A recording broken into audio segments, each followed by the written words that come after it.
Most F&I managers are running the right menu, but in the wrong order. Same service agreement, same guaranteed asset protection, same appearance protections, same customer base, same market. The sequence changes and the result changes. I've been in over 200 stores across the country, and in roughly 70% of underperforming F&I departments, I find the same problem on day one. The menu order is simply wrong. Not wrong like someone made a mistake, wrong like the entire industry built a default that nobody ever questioned. The average PVR lift across ASURA Core stores, when we correct this sequence, it's $759 per vehicle. That's not a cherry-picked number. That's the average across 200 plus locations, multiple markets, and multiple brands. The people didn't change, the market didn't change, and the sequence is the only thing that did change. And I'm gonna show you exactly what's wrong with the way most stores run their menu today and exactly how you can fix it. My name's Adrian Anania. This is ASURA Ops. Now let's get into it. Before I break this down, I want to be clear about what this is, and more importantly, what it isn't. This isn't motivation. This isn't mindset work. This is a process change. It's specific, installable, and measurable for you. Across every store and dealer group the ASURA system has touched, we've generated over $200 million in found money. That number doesn't come from elite markets or unusual talent. It comes from correcting structural problems that exist in nearly every F&I department in the country. The menu sequence is one of the biggest structural problems I find, and it's fixable without new products, without a new menu platform, and without replacing your managers. The sequence changes, the penetration changes, and your growth changes. Here's exactly why. So why does the traditional menu order fail? It fails simply because we have service agreements first, we have gap second, and appearance protections at the bottom. That's a default. That's what most managers were trained to do. And that's what most menu platforms are built around. And here's exactly what that does to a customer. You sit them down, they just sign a stack of paperwork, their payment is probably higher than they expected, and their guard is already up. And the first thing you show them is your most expensive protection, a vehicle service agreement. That could add another $40 to $50 a month, as you know, and that's okay. But before you've established any trust, before they know you, before they've heard a single thing from you, that's in their interest. So what happens next? Completely predictable. Guard goes up. Do I really need this? They start negotiating or they say no. And the moment a customer says no, even a soft no, a pattern gets established. Everything that comes after gets filtered through skepticism. So gaps next. Then maybe you have your appearance items. All of it gets evaluated through the lens of someone who is already in a defensive posture because you led with your heaviest ask at the worst possible moment because you didn't do your client survey earlier to make them situationally and problem aware. And that's the failure point one. And here's failure point two. Gap second. Gap is fear-based. It covers what happens when a car gets totaled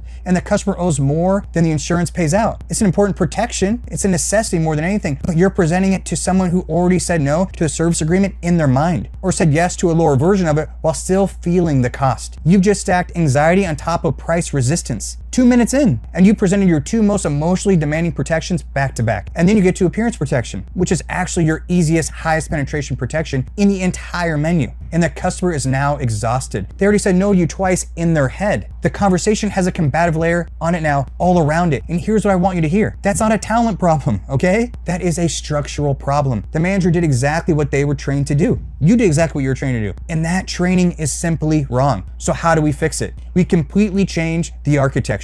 And we do it through a 3-category menu, and I'm gonna show you exactly how that's done and what it should look like. There's 3 categories, 3 conversations, not 6 protections on a flat list that are disjointed from one another. The mechanical protection stack. You start with your vehicle service agreement first, not vehicle service contract, vehicle service agreement. And then you follow it by their available upgrades. Did you hear me right there? I said available upgrades. No one wants the base of something. You follow it with tire and wheel, the upgraded key replacement, and maintenance if that's applicable to you. That is the complete menu stack. These 4 form one complete mechanical protection package. The customer isn't making 4 separate decisions now. They're deciding on one thing, the complete mechanical protection for their vehicle. That language shifts completely when you build it this way. Instead of the VSA's $4,200, would you like to add that? In their mind, they're saying no. The service agreement allows you to transfer those common responsibilities for mechanical electrical breakdowns away from you and simply back onto us. In addition, we recover 100% of parts and 100% of labor. So as those increase over time, your protection is going to continually expand to take care of all those increases so you never feel them. Now, these next 2 available upgrades are going to be start with your tires and wheels. It's going to cover your tires and wheels, invent a road hazard, and a road hazard is anything else not supposed to be there. And then you go to avail upgraded key replacement. It's going to cover your keys that become damaged, lost, or stolen, specifically damaged. And when that happens, we're going to not only relaser cut, reprogram that key, we're going to reprogram the existing key that had no damage so it's reprogrammed with your car. So you has 2 working keys. So every time when you go to trade in your vehicle, they say, do you have 2 keys a day when it comes to your appearance, or excuse me, when it comes to your resale value? It's there because that's a #1 question asked on a pre-owned vehicle. And then maintenance, what does that do? It locks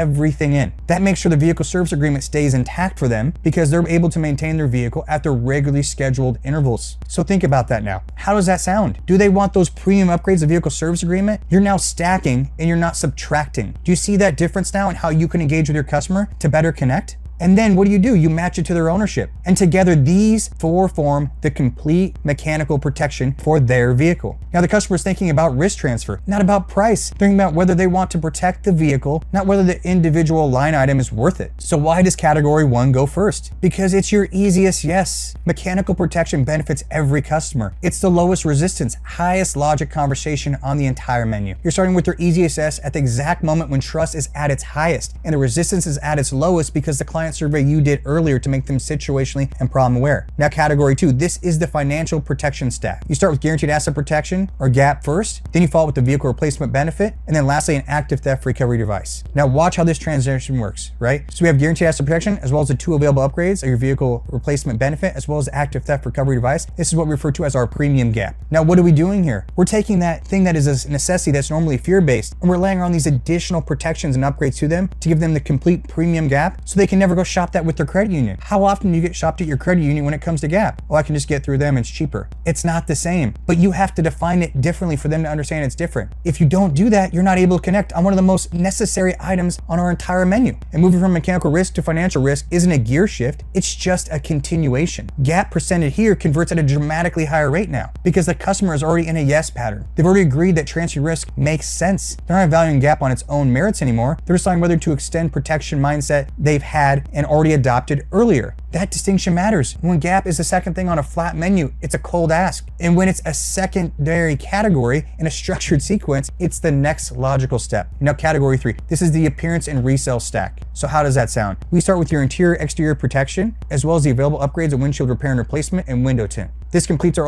appearance, ultimately our resale value package. These are your highest volume, lowest resistance protections on the entire menu. Customers want to protect the appearance of a vehicle they just bought. It's the first thing they looked at before they even drove it, decide if they even wanted it. There's almost no adversarial component in this conversation. And here's what most stores miss. The reason appearance protection has low penetration isn't because customers don't want it. It's because it gets presented to an exhausted, skeptical customer who's already said no twice to the traditional menu. So think about that. What do you expect them to do? In the ASURA sequence, category 3 comes last. After the customer has already said yes to mechanical protection and financial protection, they've demonstrated twice they make protected purchasing decisions. This appearance conversation closes at dramatically higher rates in this position because you've now established a buying behavior. You're not convincing them. You're extending a pattern they already started to an outcome they already desire to make. So what actually moves? Here's what I see when the menu sequence is corrected in coach stores. Every major penetration category moves and moves up dramatically. So your service agreement penetration, guaranteed asset protection, and aftermarket, not one protection dips,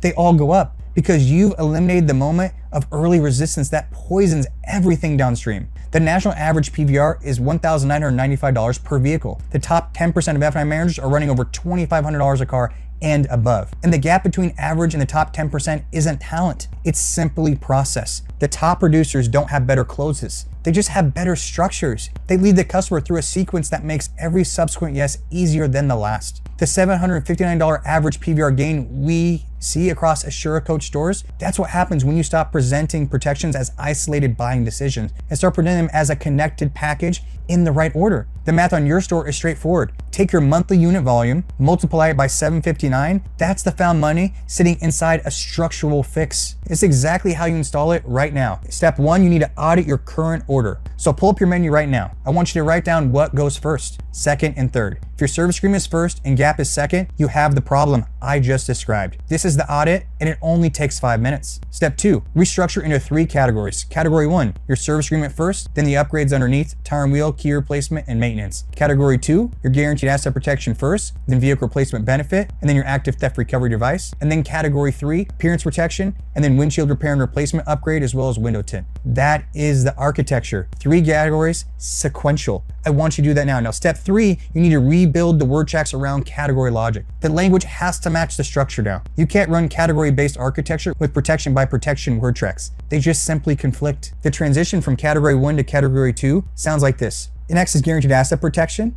And this is how we take those common responsibilities when it comes to deficiency balance or out-of-pocket expenses and transfer away from you and completely wipes the slate clean. That transition from category 2 to 3 sounds like this. Now next is our interior-exterior protection, right? As well as the other appearance and ultimately resale value items to help lock that in on your vehicle today. One sentence bridges the entire section. The customer never feels a gap between conversations now. Now step 4, run the client survey before you open the menu. At a minimum, before you present a single protection, you should know 3 things: how long they plan to keep the car, how many miles they drive, and whether they have additional funds available if something comes up. The survey happens on the showroom floor before the customer ever sits down in your office. That information shapes which protections you emphasize and how you frame the risk for that specific customer. Now step 5, measure penetration by category, not just total per copy or per unit retail. Total per retail unit tells you the result. Penetration rate by category tells you where the system is working and where it's breaking down. If your vehicle service agreement penetration is under 50%, something is creating resistance early. Most of the time, it's simply the menu order. If your gap penetration is higher than your vehicle service agreement penetration, that's a signal. Your VSA conversation is harder than your gap conversation. That should not happen. When the architecture is correct, VSA should be your easiest yes on the menu. It's presented first, when the trust is at its ultimate highest and the customer is most open to you in listening. Now run the 3 category structure for 30 deals. Track penetration by category, then look at your numbers. Here's what I want you to do after this video. Go look at your menu, write down the order, then look at your penetration by protection. The data will tell you whether the structure is working. You don't need anyone to analyze it for you. Now you made it to the end of this video and I want you to understand something. You're already in the top 1%. Not because you watched a video, because you stayed in it. Most people won't do that. Most managers consume the first 90 seconds and move on. You stayed in the work long enough to actually understand what's broken and ultimately how to fix it. That's the separation between managers who improve and managers who don't. It's not talent, it's not market, it's whether you're willing to stay in the work.